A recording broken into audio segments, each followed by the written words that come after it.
British వాళ్ళు మన దేశాన్ని పరిపాలించేవారు. మీకు ఒకటి చెప్తున్నాను, ఈరోజు మేడం వాళ్ళు, సార్ వాళ్ళు ఎవరెవరు ఏమేమి విషయాలు చెప్తున్నారో అవన్నీ కూడా శ్రద్ధగా వినాలి. ఎవరెవరు ఏం విషయాలు చెప్పినారో వాటి పైన నేను క్విజ్ పెడతా.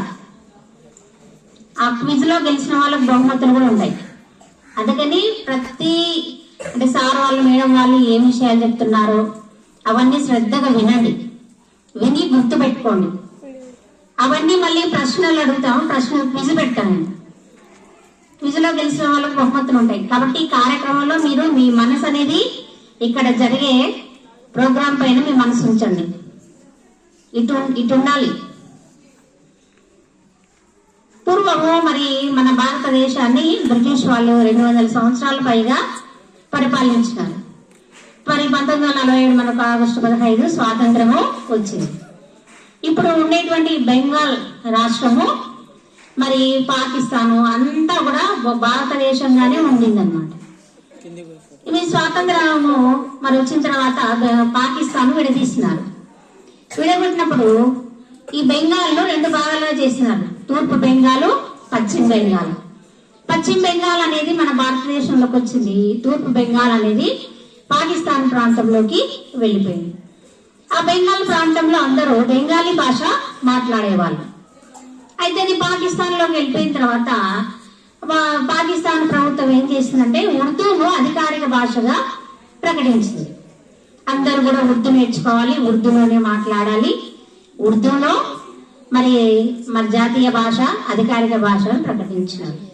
వాళ్ళ మాతృభాష ఏంటంటే బెంగాలీ.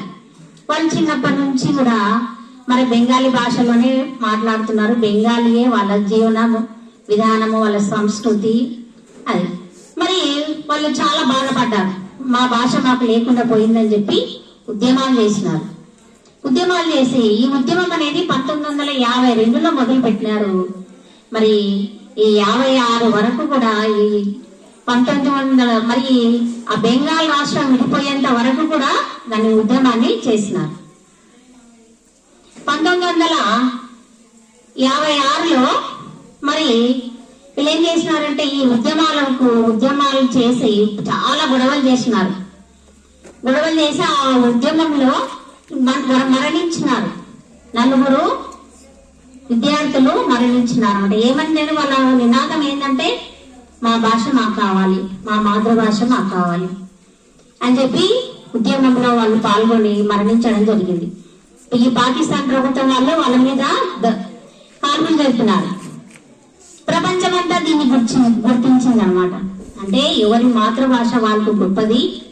చిన్నప్పటి నుంచి బిడ్డ పుట్టి భూమి మీద వచ్చినప్పటి నుంచి ఇంట్లో ఏ భాష అయితే మాట్లాడుకుంటున్నారో అదే వాళ్ళ మాతృభాష అవుతుంది.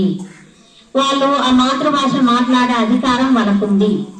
కాబట్టి ఎప్పుడు చనిపోయినారంటే ఫిబ్రవరి 21వ తేదీ